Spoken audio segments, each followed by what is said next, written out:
Então hoje a gente inicia o primeiro capítulo do volume 2. E esse capítulo aqui retoma um pouco do que a gente viu lá no final do volume 1. Lembra que aqueles últimos capítulos do volume 1, eles falavam sobre a pessoa de pequena capacidade e a pessoa de média capacidade. É só recapitulando bem rapidamente, né? Porque você já deve até estar cansados de ouvir tanto sobre esses três tipos de pessoas, mas é um tema que a gente vai ver muito ao longo do Lamrim. Então, a pessoa de primeira capacidade, de pequena capacidade, quero dizer, é aquela pessoa que está preocupada com a vida futura. Né? Se a gente começa a praticar o Dharma, se a gente começa a ouvir os ensinamentos, a estudar, pensando em ter uma vida futura melhor, pensando em ter uma vida futura em que eu vou continuar tendo acesso ao Dharma, ter uma vida futura em que eu vou ter condições favoráveis para continuar me envolvendo com a prática do Dharma.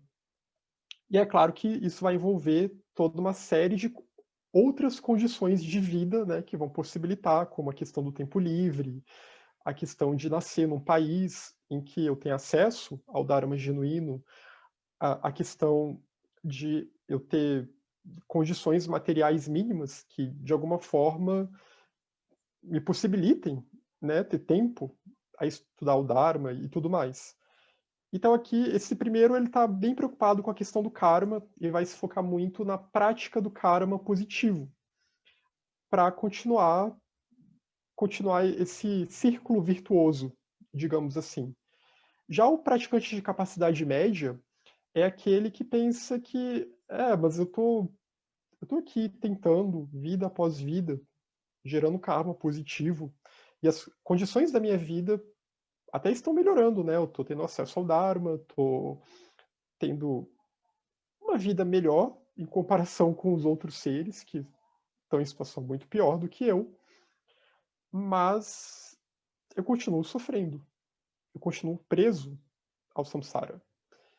E os kleshas continuam lá, né? Eu ainda não venci os kleshas de modo que eu tenha realmente garantias de que eu vou continuar nesse círculo virtuoso. Em algum momento, eu posso ter uma vida tão boa, porque eu posso ter sido um mega filantropo, um grande mecenas do Dharma na vida passada, ou até um filantropo normal mesmo, material, né, de ter ajudado milhões de pessoas, de ter ajudado o planeta, etc.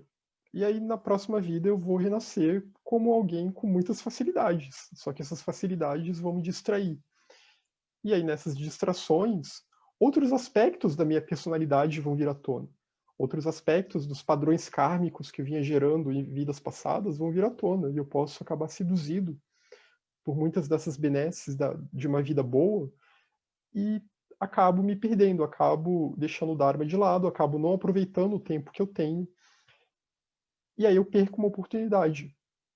E paro também de investir naquele karma bem virtuoso, né? Eu começo a ficar mais egoísta de novo.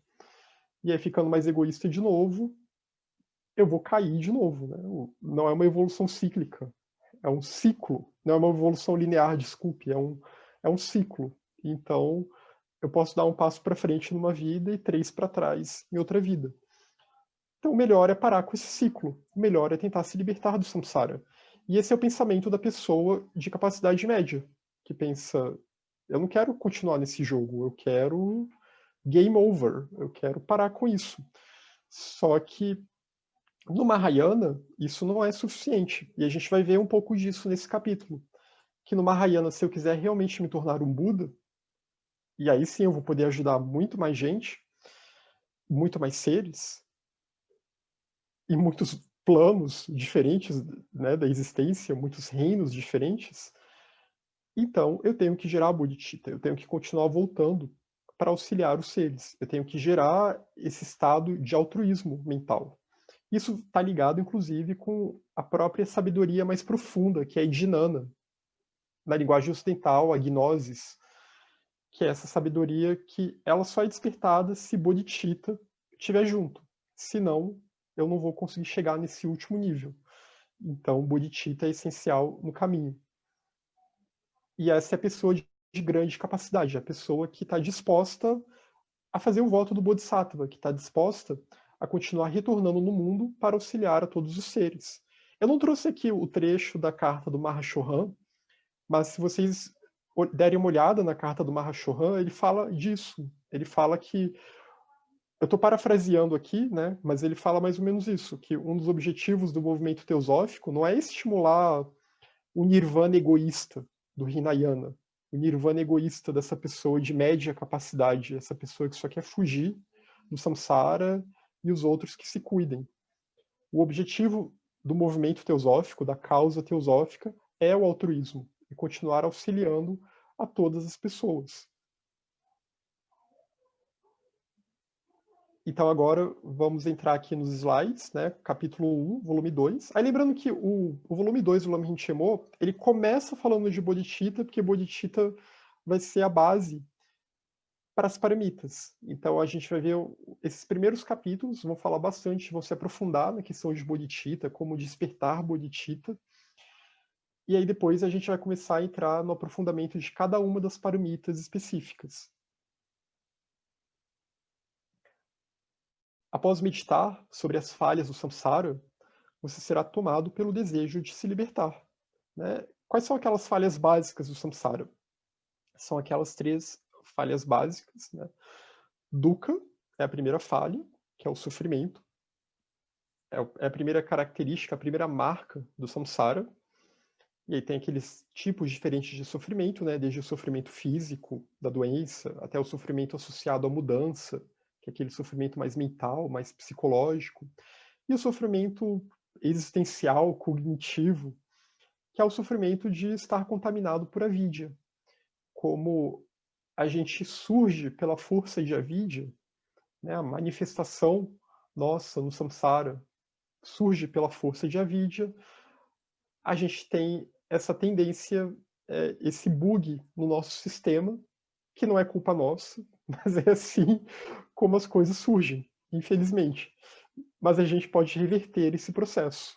É o caminho budista justamente para tentar reverter esse processo. E para quem está acompanhando a terça-feira, a parte cosmogônica com a Laia, né, a parte gnóstica, a gente vê bastante como dá para estabelecer uma ponte entre as duas tradições. Né? O demiurgo lá criando as coisas, criando um mundo que é um espelho do mundo inteligível, é um espelho do mundo dos eons mais elevados, mas está faltando algo naquele mundo.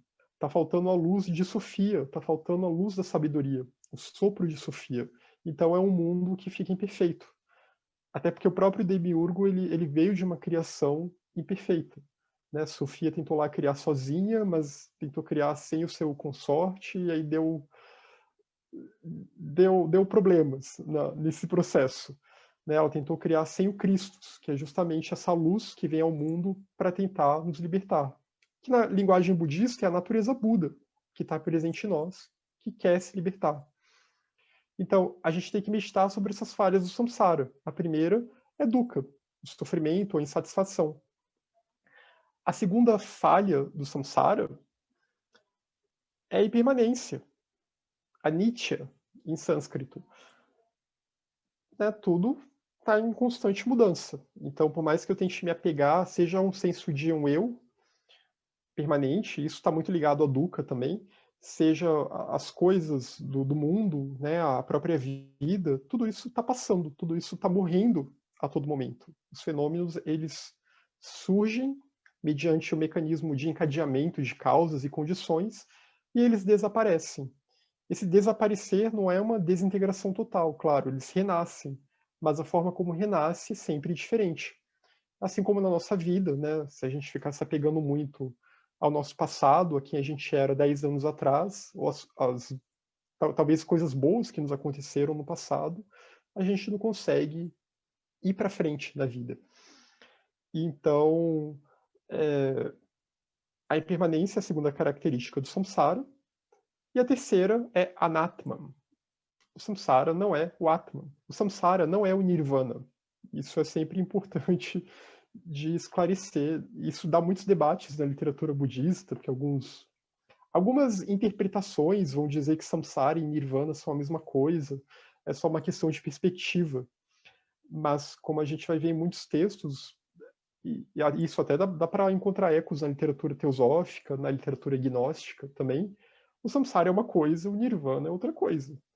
O samsara, ele é esse reflexo, esse mundo de sombras que tenta imitar o que seriam os reinos mais puros, mais elevados, mas ele não é. Ele está contaminado por avidya.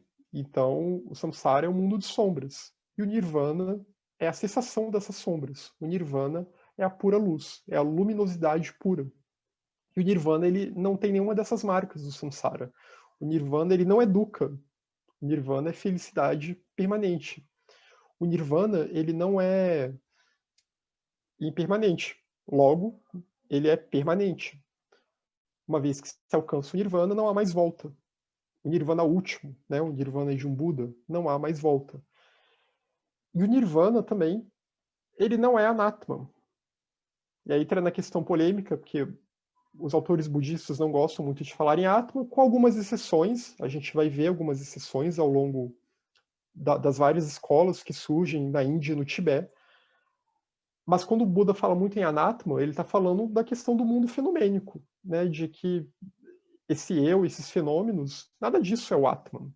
O Atman real, e aí a gente pode até fazer pontes com a Vedanta Advaita, o Atman real está livre de tudo isso. Ele é incondicionado, é incriado.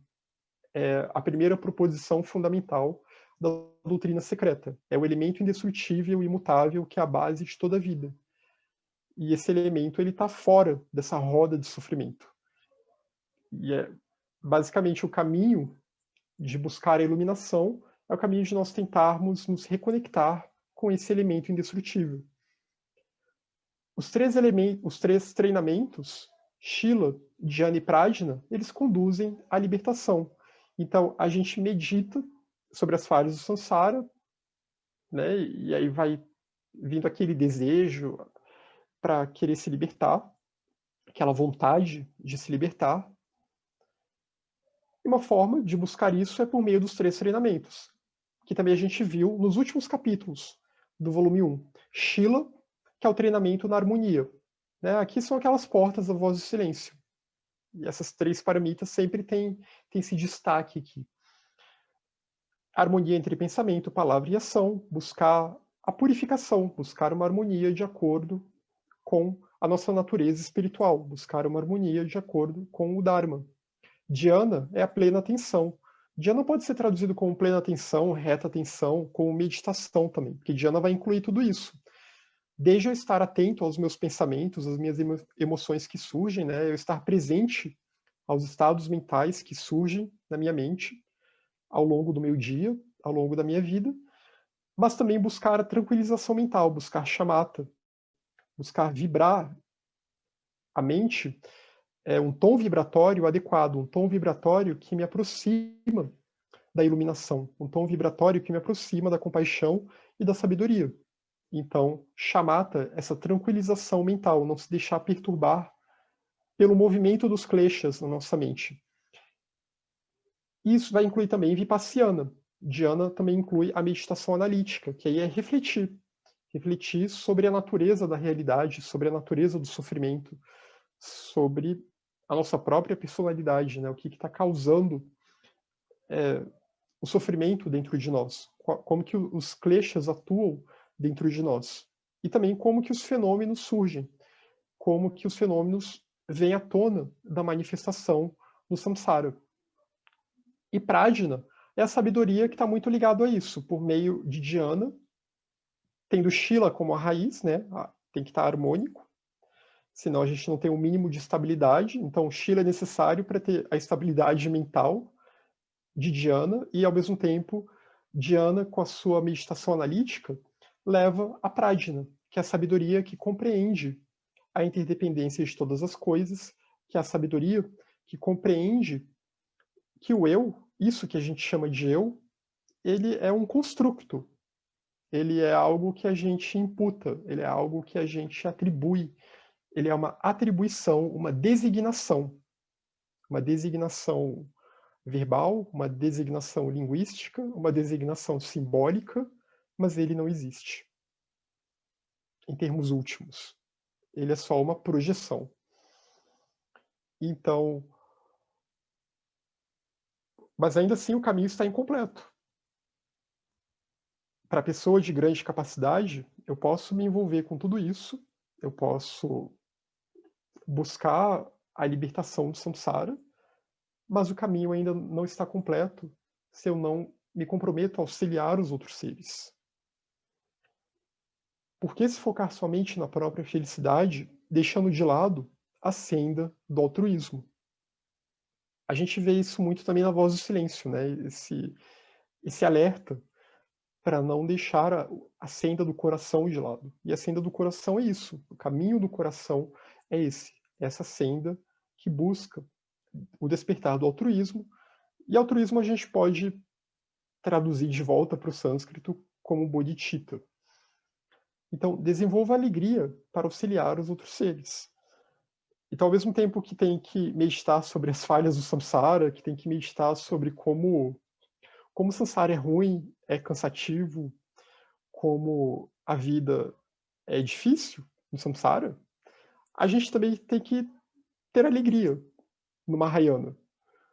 Porque a gente não pode ter aquela aversão absurda ao samsara de chegar a um ponto de que eu não quero mais os outros que cuidem de si. Então tem que tentar desenvolver um tipo de alegria, um tipo de satisfação a servir os outros seres. A senda do Mahayana é isso, é a senda do serviço para com os outros seres.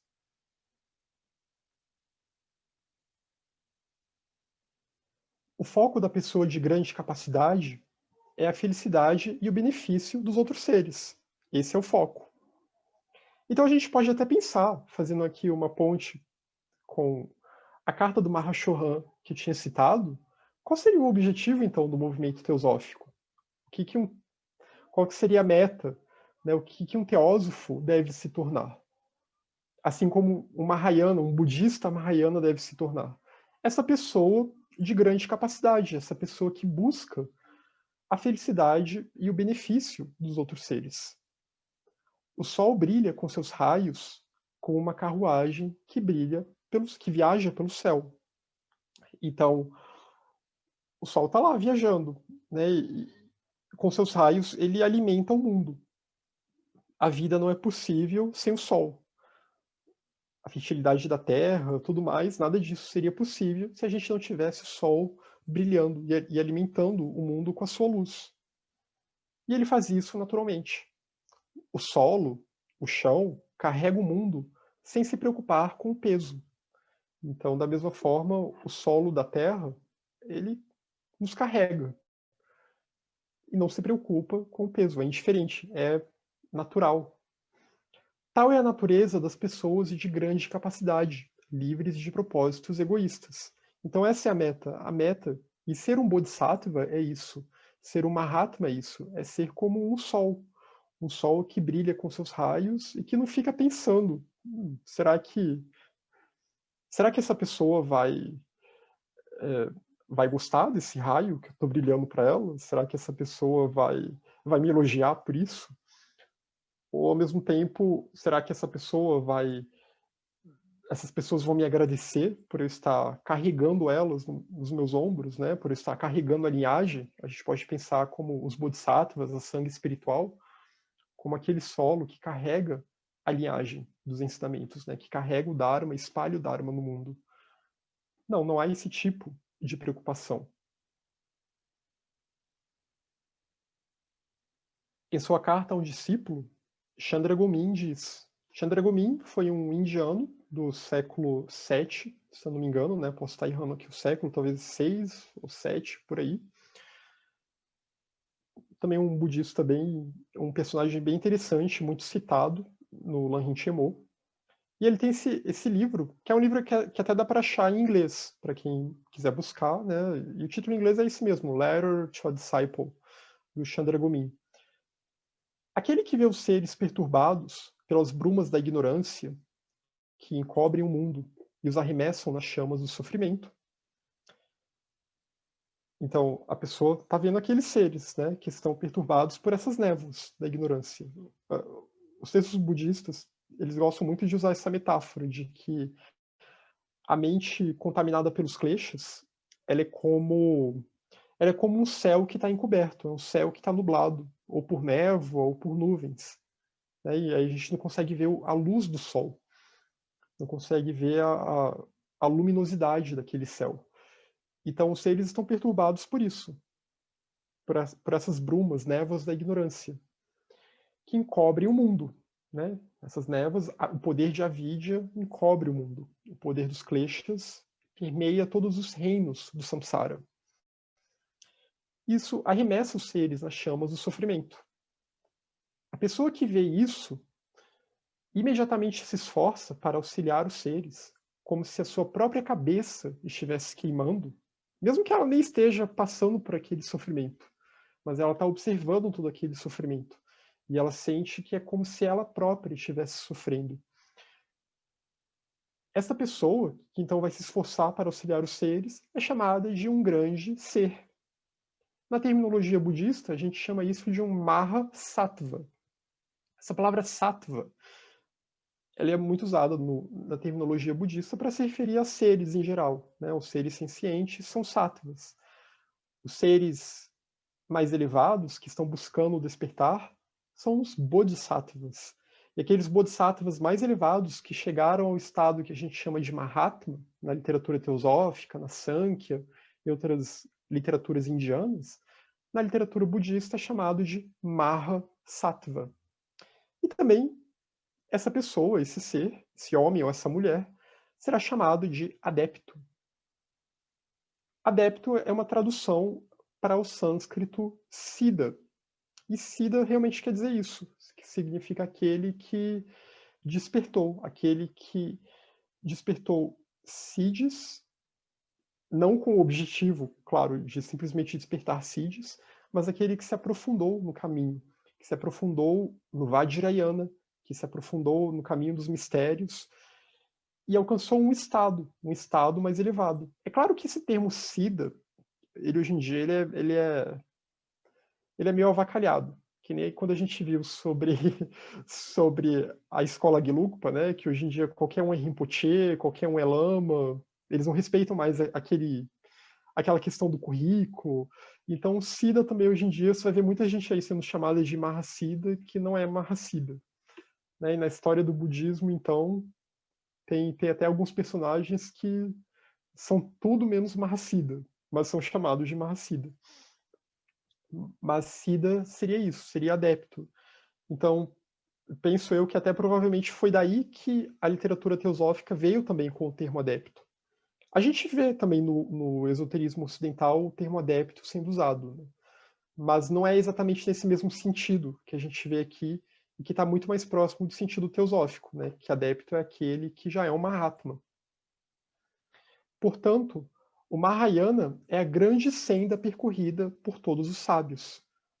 Todos os sábios percorrem o Mahayana.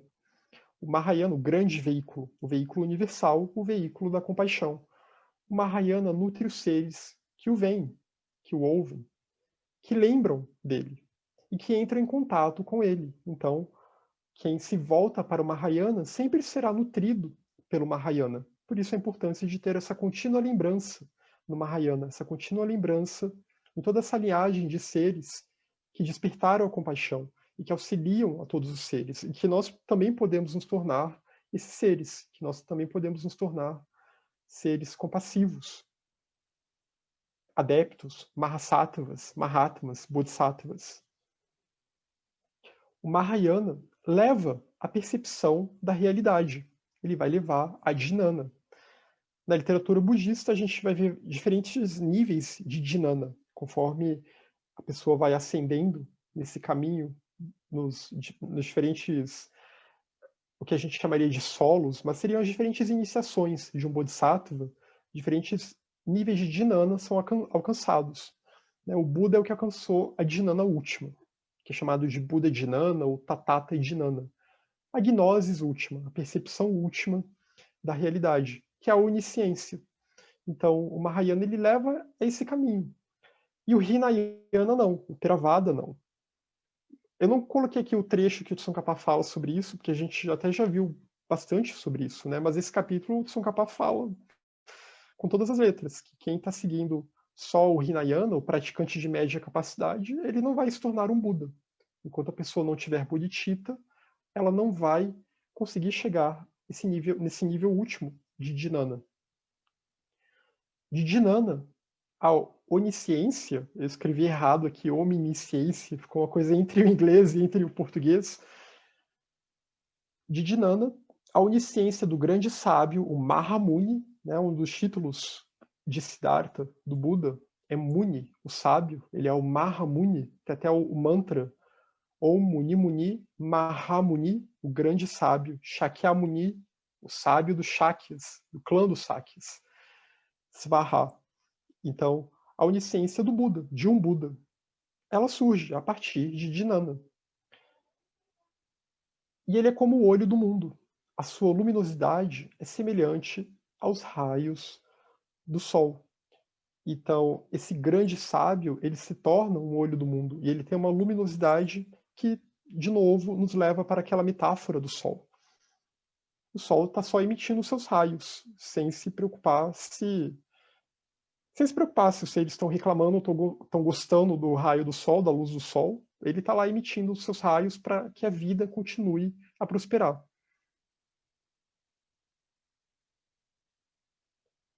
O treinamento da mente nos estágios ascenda para pessoas de grande capacidade. Então aqui ele vai começar a entrar um pouquinho mais na questão de bodhicitta.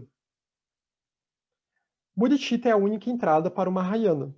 Então eu posso fazer muitas coisas, eu posso buscar muitos caminhos, eu posso fazer muitas práticas, né? Posso fazer mantras, posso fazer práticas mágicas, posso fazer invocações, posso fazer a meditação do poder do agora, posso fazer sei lá o que mais, posso rezar, etc. Posso vibrar na abundância, mas se eu não tiver bodhicitta, já era para o caminho espiritual, para esse caminho aqui que a gente está vendo, e que é o caminho, né, a senda da voz do silêncio. A gente tem sempre que lembrar que esse caminho aqui é o caminho da voz do silêncio. Sem bodhicitta, a porta vai estar fechada. Então, para abrir a porta, a chave é bodhicitta. Sem bodhicitta, eu posso seguir por outros caminhos, né? Eu posso seguir o caminho Hinayana, posso seguir vários outros caminhos que existem por aí. O Mahayana consiste no veículo da perfeição, paramita, e no veículo do mantra, do tantra. Então, o Mahayana ele tem esses dois veículos. Isso é importante da gente falar, porque muitas vezes o tantra, o Vajrayana, como também é conhecido, né, a senda adamantina, a senda do diamante, ela é quase apresentada como se fosse um terceiro veículo, mas ela não é um terceiro veículo. Só existem dois veículos no budismo, o Hinayana e o Mahayana. E o Vajrayana, ele faz parte do Mahayana. O Tantra faz parte do Mahayana. Aí também a gente retoma aquilo que a gente viu em reuniões anteriores, né, de que as regras do Mahayana são as regras do Vajrayana. Não pode haver contradição entre os dois.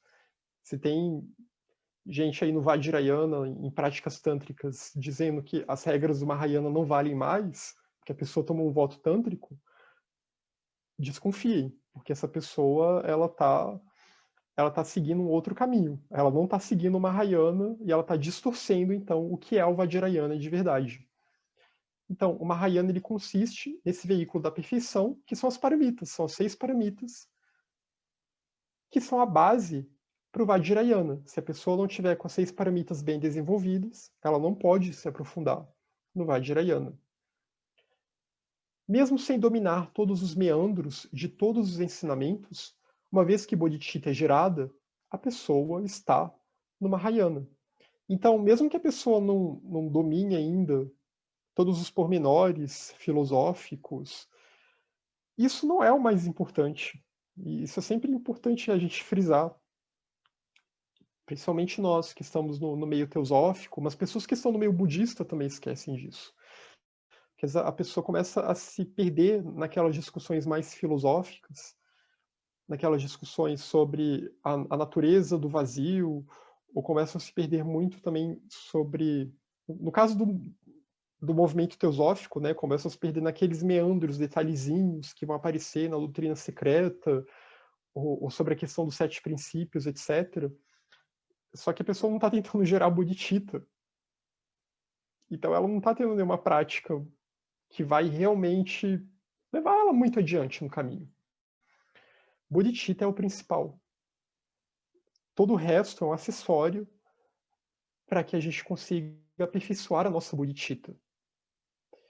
Então, é mais importante focar em bodhicitta, é mais importante focar em como auxiliar os outros seres da melhor forma possível. E é claro que tem que ter sabedoria, tem que ter o discernimento, porque os dois andam juntos, e aí tem que ter estudo, etc. Né? Não estou dizendo que isso não é necessário, mas a gente não pode se perder no estudo e às vezes começar a se preocupar em dominar determinados meandros e determinadas coisas que, na verdade, só o Mahatma que já gerou bodhicitta que vai compreender aquilo. Então, mesmo uma pessoa, uma mente mais simples, uma mente que não está tão preocupada com ficar debatendo meandros e picuinhas e pequenos detalhes, mesmo essa mente, se ela tiver focada em bodhicitta, ela consegue entrar no Mahayana. Se ela começa a desenvolver um senso de devoção para com os outros seres, um senso de amor universal, ela consegue entrar no Mahayana. Mesmo que se conheça profundamente os ensinamentos budistas, sem bodhicitta, não há Mahayana. Né? Eu estudo budismo no meio acadêmico, então eu posso atestar isso de que no meio acadêmico as pessoas discutem muito sobre Shunyata, sobre o vazio, sobre a filosofia madhyamika. Elas pegam Nagarjuna, Tsongkhapa e tratam como se eles fossem filósofos aí desse mundão, né? Filósofos materialistas. Mas a parte que eles falam sobre bodhicitta, essas pessoas ignoram. Então, essas pessoas não estão no Mahayana. Elas estão só debatendo para adular o próprio ego.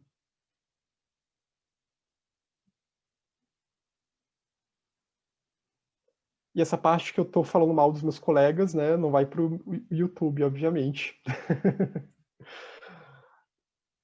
Mas aqui é só um exemplo, né? E como todos nós podemos cair nisso. Às vezes eu mesmo caio nisso. A gente se distrai tanto, não, eu quero entender isso aqui, quero juntar as peças e esquece de bodhicitta, da compaixão. Então, quebrar o compromisso de gerar bodhicitta é igual a dar as costas ao Mahayana.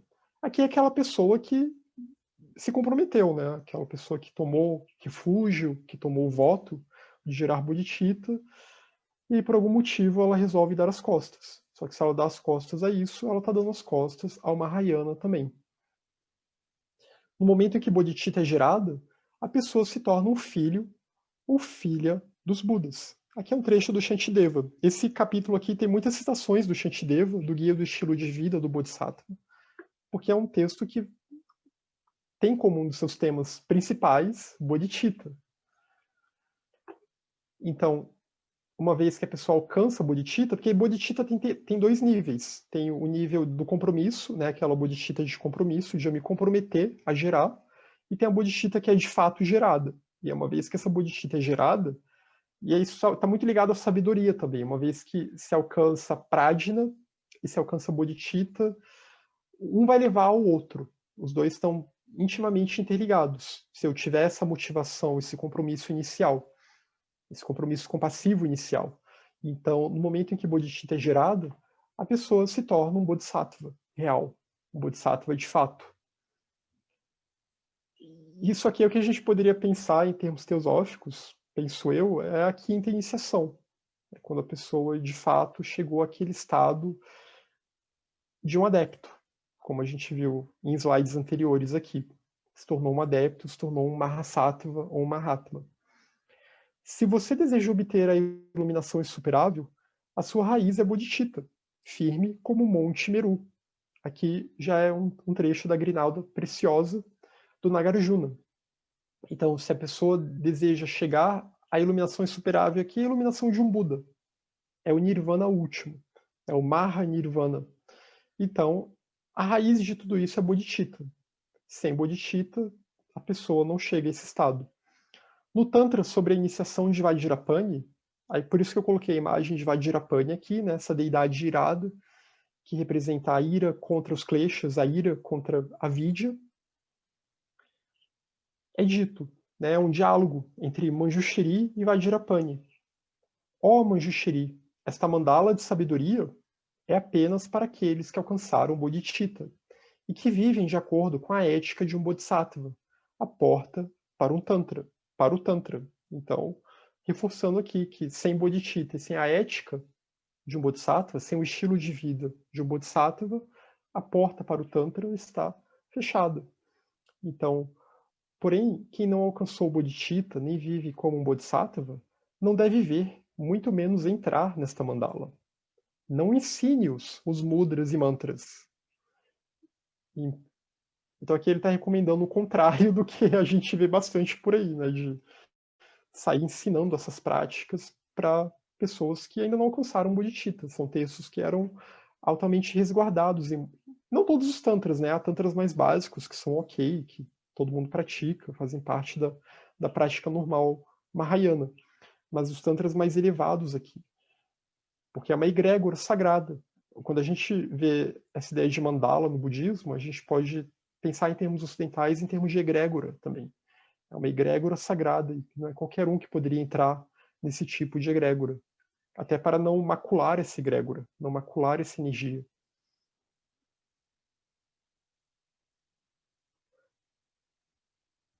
Não basta receber um ensinamento Mahayana, a pessoa deve se tornar um praticante Mahayana. Né? Também não basta a gente só ficar lendo, estudando e fazendo retiros e recebendo, mas a gente não está tentando praticar dentro das nossas possibilidades, mas tentando colocar em prática. Somente um entendimento intelectual de Bodhicitta, obviamente, não é o bastante. E aí tem sempre que reforçar o ponto, né? Bodhicitta, se a gente quebrar aqui essa palavra em duas, Bodhi é o despertar e Chitta é mente. Então, é a mente que é guiada pelo despertar, é a mente que busca o despertar, e a Bodhicitta, no seu sentido último, é a mente desperta.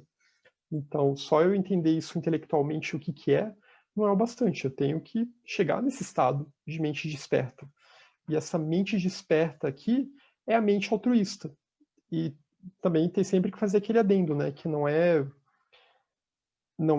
necessariamente uma emoção, não é um sentimento, né? Não é aquele excesso de sentimentalismo que a gente muitas vezes vê associado à ideia de compaixão, de amor nas literaturas religiosas. Não, Bodhicitta é um estado de altruísmo que está além de tudo isso.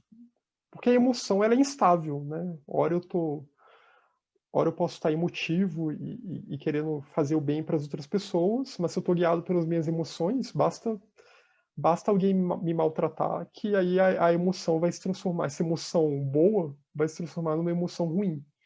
Então não é para a gente ficar sendo guiado só pelas emoções. Bodhicitta está muito além disso. É um estado realmente, é o estado natural da mente, é a luminosidade natural que desperta. Quando essa luminosidade desperta, a gente está num estado muito além das emoções, da mente concreta, né? Eu sempre associo muito a questão das emoções com Kama Manas ainda.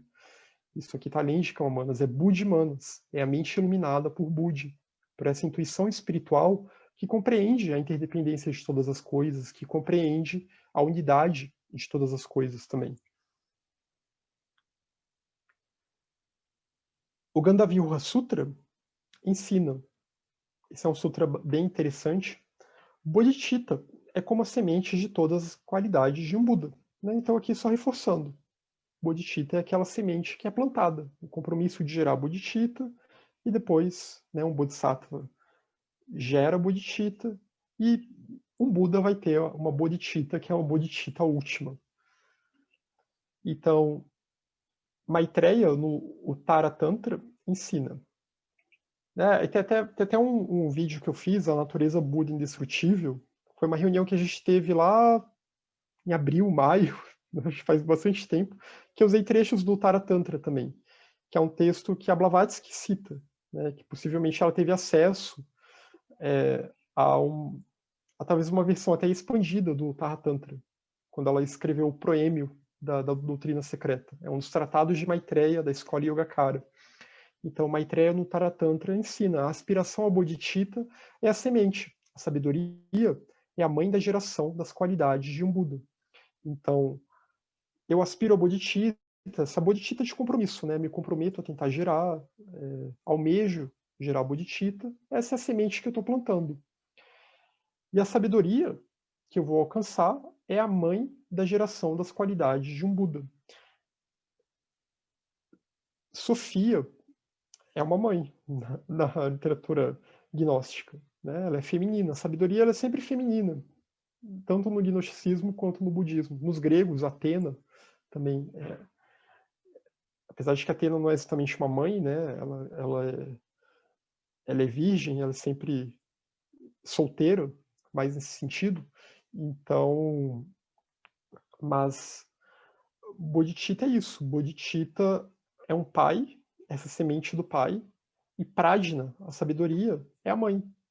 E os dois têm que se unir para que a pessoa consiga despertar as qualidades de um Buda, consiga se tornar um Bodhisattva. Por isso que a gente vai ver em imagens tântricas aquela união.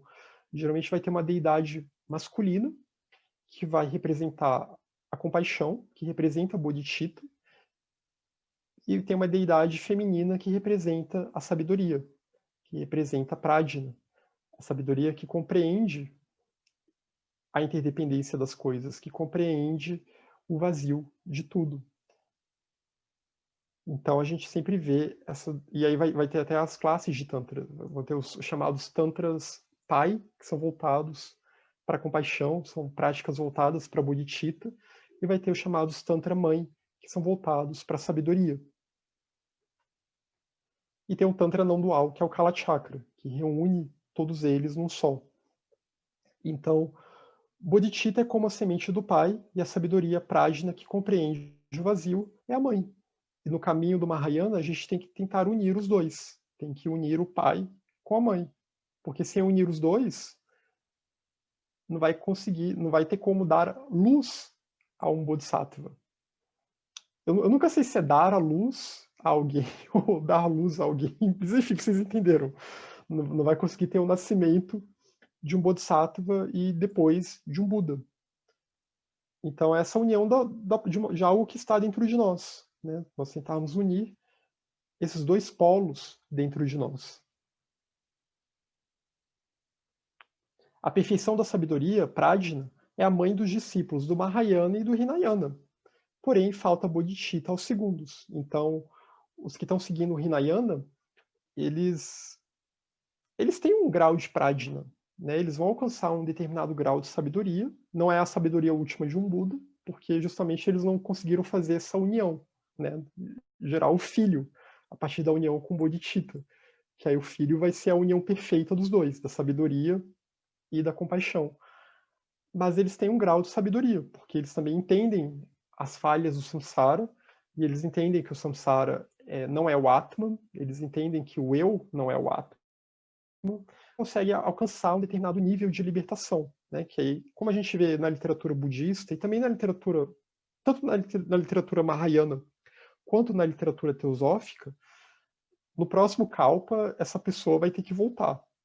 Mas até lá, essa pessoa que alcança o nirvana, aqui eu coloco entre aspas, né, que não é o nirvana do Buda, não é o nirvana último, que alcança essa libertação, esse nirvana hinayana, ela se eleva a um ponto, é como se ela formasse uma bolha dentro de si, e aí ela não consegue mais renascer no mundo. Porque ela vai para um mundo, aí que já entra nos meandros da cosmologia budista, ela vai para o reino da forma, que é o Rupa Dhatu, que é o reino das formas sutis. Só que uma vez que alguém entra naquele reino, a pessoa não consegue voltar para cá. Por isso que os bodhisattvas eles se comprometem a renunciar a esse nirvana hinayana, para que eles não fiquem no mundo, eles não cheguem ao mundo da forma e não consigam voltar. Eles têm que estar aqui no Kamadhatu atuando. Eles têm que estar aqui no mundo das sensações atuando. Então eles vão chegar a esferas mais elevadas do Kamadhatu, como o mundo de Tushita, onde Maitreya reside, mas eles não vão não vão se refugiar nesses outros mundos ainda mais sutis. Porque acontece um desligamento, é como se a mente ela desliga temporariamente, né, até o fim do kalpa, e ela cai num sono nesse mundo. Só que depois vai ter que voltar, porque o processo ele não foi completado. Você dormiu antes da hora. É necessária a compaixão para não cair no extremo do Nirvana Hinayana. Então, por isso que o Mahayana sempre vai focar nisso, né? É necessário ter a compaixão para não cair nesse extremo do Nirvana Hinayana. E não é que o Nirvana do Hinayana seja ruim, porque depois que essa pessoa tiver que voltar, é claro que ela vai voltar no próximo kalpa, daqui a muito tempo, é claro que ela vai voltar num estado razoável, né? Ela não vai voltar só como a gente aqui, humanos normais.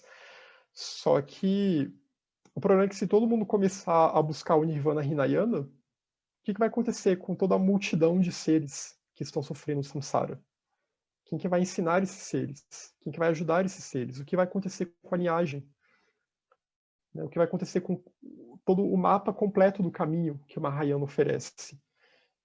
Então, por isso que a compaixão é necessária para pensar, peraí, eu tô sofrendo, eu quero me libertar, quero, mas eu tenho que tomar cuidado com qual é o tipo de libertação que eu estou buscando, porque eu tenho que continuar auxiliando os outros seres. Então, é necessária a compaixão para não cair no Nirvana Hinayana, mas também é necessária a sabedoria para não cair no extremo do samsara. Né? Para eu não... Porque a sabedoria é o que compreende a natureza vazia do samsara, que compreende que o samsara não é o nirvana, que compreende que o samsara não é o atman, que o samsara é sofrimento e permanência e não atman. Então, eu tenho que ter os dois juntos. Maitreya no Abhisamaya Alankara, um outro tratado de Maitreya, ele diz: por meio de prajna, da sabedoria, não há risco de se prender ao samsara, né? Porque prajna justamente vai refletir muito sobre isso, essa sabedoria que compreende esse vazio, interdependência, que compreende essa natureza enganosa do samsara. Por meio da compaixão, não há risco de se prender à libertação, à paz temporária do nirvana hinayana.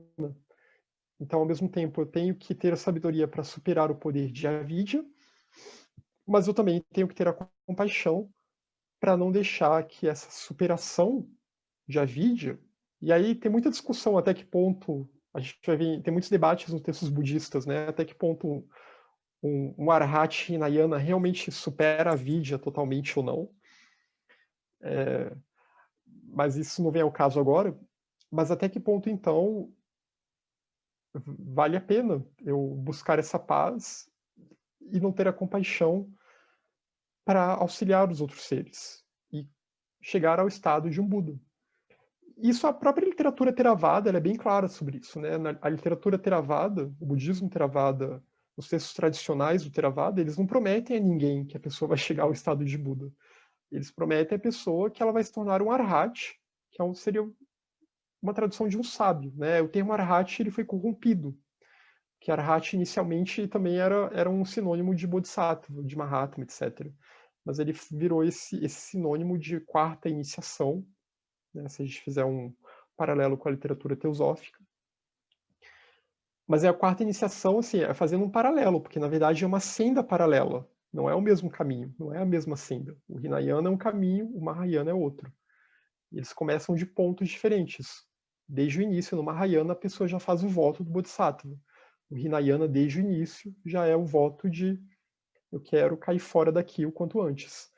Então, já partem de inícios, de pontos de partida diferentes também. Mas é um caminho incompleto. A perfeição da sabedoria... não, essa parte aqui já fomos, então agora a próxima, né? Aqui uma imagem do Shantideva. Bodhicitta não nasce para benefícios egoístas. Né? A pessoa não vai ter bodhicitta esperando obter algum tipo de benefício egoísta para si. Bodhicitta é uma joia especial da mente. Há outra virtude comparável, há outro amigo semelhante, há mérito tal como esse. Esse é o segundo capítulo do Guia do Estilo do Bodhisattva. Não, é o terceiro, se eu não me engano, que ele vai discorrer bastante sobre Bodhicitta. Prostro-me a todos que geraram esta sagrada joia da mente. Prostro-me aos Bodhisattvas, Mahasattvas, adeptos. é como a manteiga quinta essencial, batida a partir do leite do Dharma sublime.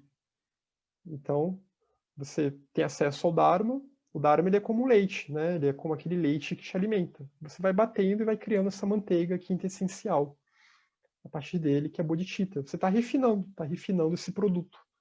E conforme a prática do Dharma vai se refinando na pessoa, do Dharma Mahayana, bodhicitta desperta. Sem bodhicitta, as práticas de Shila, Dhyana e Prajna ficam incompletas. Que isso é como a gente já vem discutindo aqui ao longo dessa reunião e de outras reuniões. Né? Vai ficar faltando algo. Sem bodhicitta, a pessoa pode ter Shila, pode ter Dhyana, pode ter Prajna razoavelmente desenvolvidas, mas ainda não está completo. Até porque, do ponto de vista Mahayana, as paramitas elas estão profundamente interligadas. E, por exemplo, todas essas paramitas, do ponto de vista Mahayana, elas têm bodhicitta como a sua base e elas conduzem para bodhicitta. Então, sem bodhicitta, eu desenvolvi elas, mas ainda não na sua completude. Sem bodhicitta, se visualizar como uma deidade, aqui já são as práticas tântricas, né? A chamada a yoga divina, em que a pessoa se visualiza como uma deidade. Não façam isso em casa, isso é uma prática avançada, mas ele só está dando um exemplo.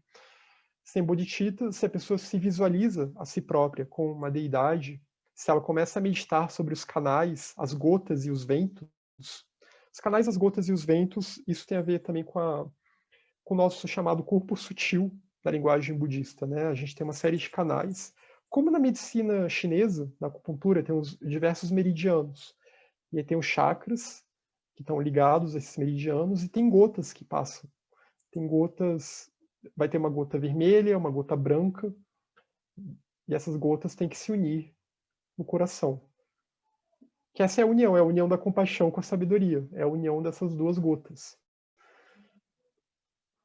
Mas se a pessoa tenta visualizar tudo isso, mas sem ter bodhicitta realmente, ela está fazendo essas práticas só porque ela quer algum benefício pessoal, esses ventos que estão circulando, vento aqui vem do sânscrito vayu, esses ventos, essa energia que está circulando, ela não vai ser uma energia boa, não vai ser uma prática verdadeira de um bodhisattva. E aí o vento, acho que muitos aqui já estudaram Patanjali, né? Então lembra que tem aqueles diferentes. Tem o canal da direita, o canal da esquerda, o canal do centro, o canal central. Isso a gente vê também no budismo. Se a gente não tem bodhicitta, não tem uma reta motivação, não tem shila, não tem dhyana, não tem prajna, e se envolve com essas práticas mais profundas, esses ventos, eles vão começar a girar numa direção incorreta. Então, ao invés de eles começarem a fluir no canal central, eles vão começar a ficar bagunçados e aí para outros cantos do nosso corpo sutil e vão começar a reforçar a energia de chakras inferiores, vão começar a reforçar energias dos kleshas. Então aqui Tsongkhapa ele está dando de novo, né? Ele é o reformador do Dharma no Tibete. Então de novo ele está dando um alerta. Não pratiquem essas coisas se vocês não geraram bodhicitta. Não se envolvam com essas práticas se vocês ainda não têm bodhicitta, porque isso vai fazer mal para vocês. Essas práticas não são a verdadeira prática de um bodhisattva se não tiver a base de bodhicitta. Com bodhicitta, cada instante é útil para se purificar das aflições mentais. Então, quando eu tenho um compromisso e estou me esforçando para gerar bodhicitta, cada instante da minha vida deve ser utilizado para que eu pense como que eu posso aperfeiçoar a minha bodhicitta, como que eu posso superar as aflições mentais, superar os kleshas, e como que eu posso acumular as coleções de mérito, de virtudes e de sabedoria. Aqui, o mérito são as paramitas, as 6 paramitas, ou melhor, as 5, né? E sabedoria é a 6ª paramita, prajna. Então, como que eu posso melhorar no caminho? Se eu tenho bodhicitta, se eu tenho aquele propósito E aqui eu nem estou falando da bodhicitta real ainda, mas o compromisso de bodhicitta, se eu tenho esse propósito de auxiliar aos outros seres, então eu consigo aproveitar cada momento da minha vida, por mais ruim que possa parecer, né? Tentar aprender com os momentos da vida. Os vícios, aí de novo o Shantideva, de novo coloquei a imagem dele. Os vícios são intensos, poderosos, sem bodhicitta. Que virtude poderá superá-los? Todas as outras virtudes são como a bananeira, que perecem após dar frutos. Mas bodhicitta é como uma árvore que concede desejos. Sempre dá frutos e nunca morre, mas floresce. Porque uma vez que se alcança a bodhicitta, não há mais volta. Então, se a pessoa alcançou a bodhicitta de fato,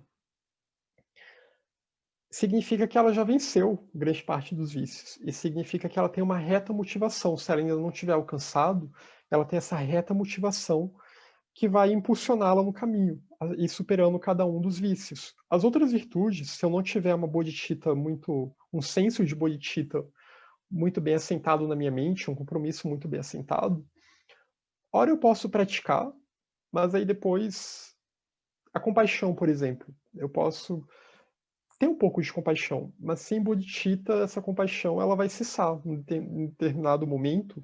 Eu vou me cansar dos outros seres. Eu vou deixar isso para lá. E os outros seres que se danem, né, que cuidem de si próprios. Então ela cessa. E várias outras virtudes também, elas podem acabar cessando. Porque uma vez alguém que alcança bodhicitta de fato, não tem mais queda. Chegou na quinta iniciação. Se até a quarta pessoa pode cair, da quinta em diante não há mais queda. E quem chegou à quinta é quem gerou bodhicitta de verdade. As 4 condições para o desenvolvimento de bodhicitta.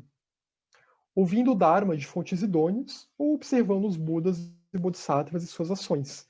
Então, se você ouve o Dharma a partir, né, de uma linhagem idônea, de fontes idôneas, como o Tsongkhapa, Shantideva, Chandragomin, vários aqui que são citados ao longo do Lanhin Chenmo, ou observando os Budas e Bodhisattvas. Mas aí essa parte de observar os Budas e Bodhisattvas, até o texto vai falar que isso é mais complicado, né? Será que eu nasci numa época que tem um Buda vivo ensinando por aí?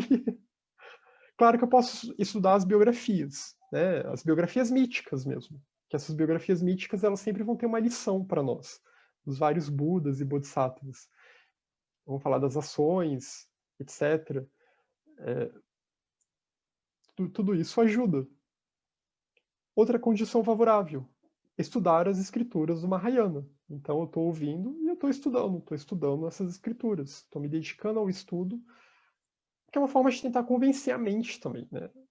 A nossa mente, ela se contamina, no bom e no mau sentido, com tudo aquilo com que ela se envolve. Se eu começar a estudar muito matemática, uma hora, alguma coisa de matemática minha mente vai entender.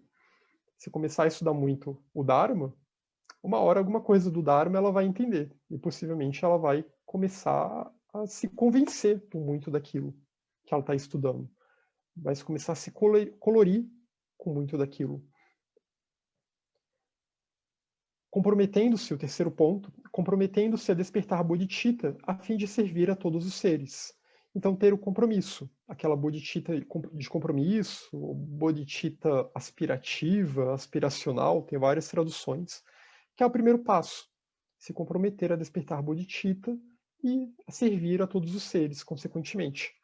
O quarto passo, gerar bodhicitta, uma vez que se percebe a urgência de auxiliar os seres nesses tempos de decadência do Dharma. Então, buscar gerar bodhicitta, uma vez que você sabe que o Dharma está desaparecendo no mundo. Isso aqui é o de Tsongkhapa no século XIV que está falando. Né? Imagine agora. A gente tem sempre que reforçar que o Dharma budista ele tem uma data de validade. Isso está nos sutras. A cada X anos que vão passando, né? E aí tem vários sutras, alguns vão especificar a quantidade, o Dharma vai se enfraquecendo no mundo. E tem outros textos que vão falar sobre isso, profecias budistas que vão falar sobre isso também. E quando a gente pensa aqui no Dharma budista, no Dharma e sua decadência, não é só o Dharma do Buda, mas tudo aquilo que surgiu como um respingo do surgimento de um Buda no planeta, do último Buda no planeta. Então isso vale para várias outras tradições espirituais que vão se enfraquecendo nesse período da Kali Yuga que a gente está. Então, por isso é muito raro alguém chegar a esse estado, e por isso que os bodhisattvas eles têm esse senso de urgência, porque se o Dharma está ficando cada vez mais rarefeito no planeta, pode até parecer que está disponível, né? Mas vai ficando disponível de uma maneira distorcida, então a gente tem que ter pressa. Há 4 causas a serem levadas em conta, né, para o despertar de bodhicitta. Uma linhagem idônea, aí isso reforça aquele ponto que a gente viu, né? Se os ensinamentos da linhagem idônea estão desaparecendo no planeta, o que a gente faz? O auxílio de um guru ligado a essa linhagem. E aí vem outro ponto complicado. Achar um guru qualificado. Né? Se a gente não tem um guru físico, que seja um guru nos livros. Estudando o Tsongkhapa, estudando Shantideva. Porque não importa muito, se eu estou lendo esses textos, a minha mente está vibrando. Lembra de um trecho das cartas dos Mahatmas, em que eles falam que conforme as pessoas vão se envolvendo muito com essas leituras, eles começam a ficar de olho? Tem uma carta que os Mahatmas falam isso.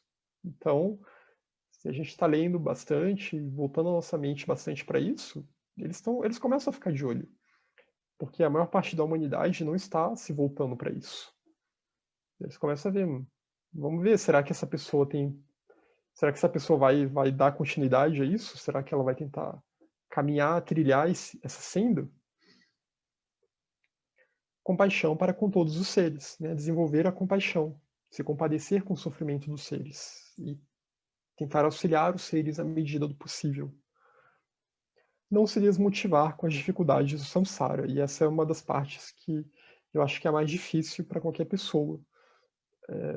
Que se a primeira marca do samsara é o sofrimento, então a gente se desmotivar com o samsara é muito fácil.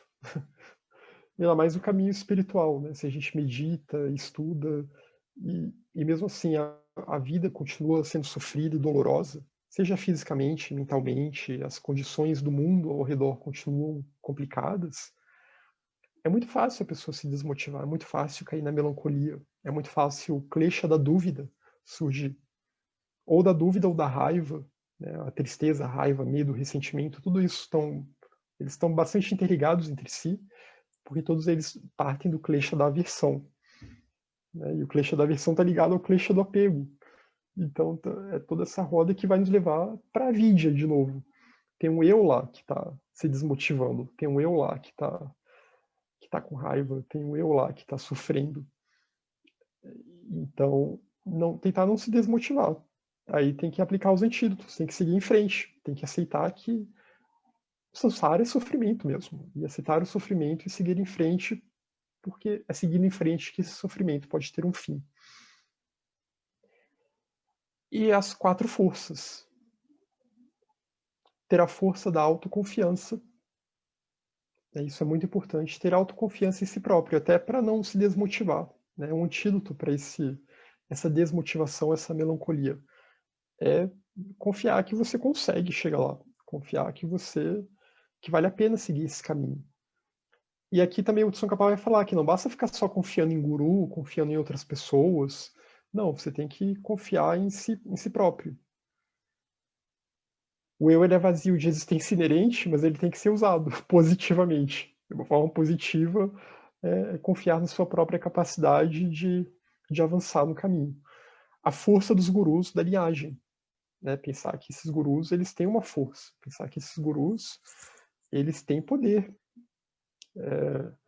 Pensar que um Tsongkhapa, aqui o Tsongkhapa na imagem, Kidrubi, Gyaltsab, são bodhisattvas, mahasattvas, adeptos elevados. Shantideva, o próprio Buda, Maitreya, pensar que todos eles eles alcançaram um poder, que é o poder da libertação do samsara e é o poder de bodhicitta. Então, Pensar que nós também podemos alcançar esse mesmo poder, né? Sem que seja o poder pelo poder, mas o poder para beneficiar os outros seres. O poder da liberdade do samsara. Mas uma liberdade aqui no sentido mahayana. Uma liberdade que, ao mesmo tempo, é capaz de continuar atuando pelos outros seres. A força do Mahayana. Pensar na força do Mahayana. Como que São Kapaz chegou onde ele chegou? Trilhando o Mahayana. Como que Shantideva chegou onde ele chegou? Trilhando o Mahayana. Como que o Siddhartha chegou onde ele chegou? Trilhando, claro que não se chamava de Mahayana ainda, né? Que afinal o budismo vem depois do Buda, o budismo como a gente conhece, mas trilhando um caminho que era semelhante, que ele reformou e reformulou. E a força da prática. Para que eu reconheça a força do Mahayana, para que eu reconheça a força dos gurus da linhagem, e para que eu tenha autoconfiança, para que eu tenha a força da autoconfiança, eu tenho que praticar. Meditar, refletir e estudar. É isso.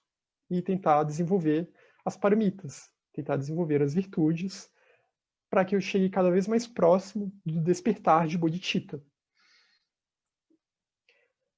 Ao entender que o Dharma está prestes a desaparecer nestes tempos degenerados, a pessoa de grande capacidade compreende que Bodhicitta, surgida do âmago, é extremamente rara, aquela Bodhicitta que vem do coração, a senda do coração. Isso é o caminho do coração. Essa Bodhicitta que surge no nosso âmago. Só que é raro.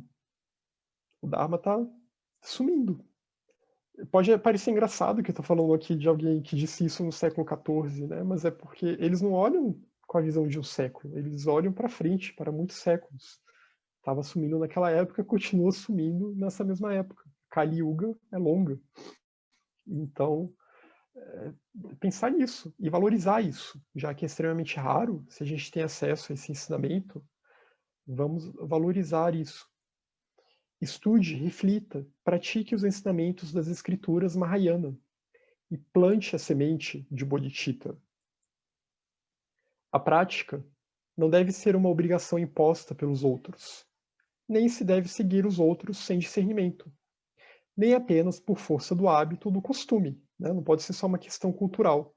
Nasci num país budista, nasci numa família budista, então eu estou praticando, mas nem sei direito por que eu estou praticando. Eu estou praticando porque alguém disse que eu deva praticar, ou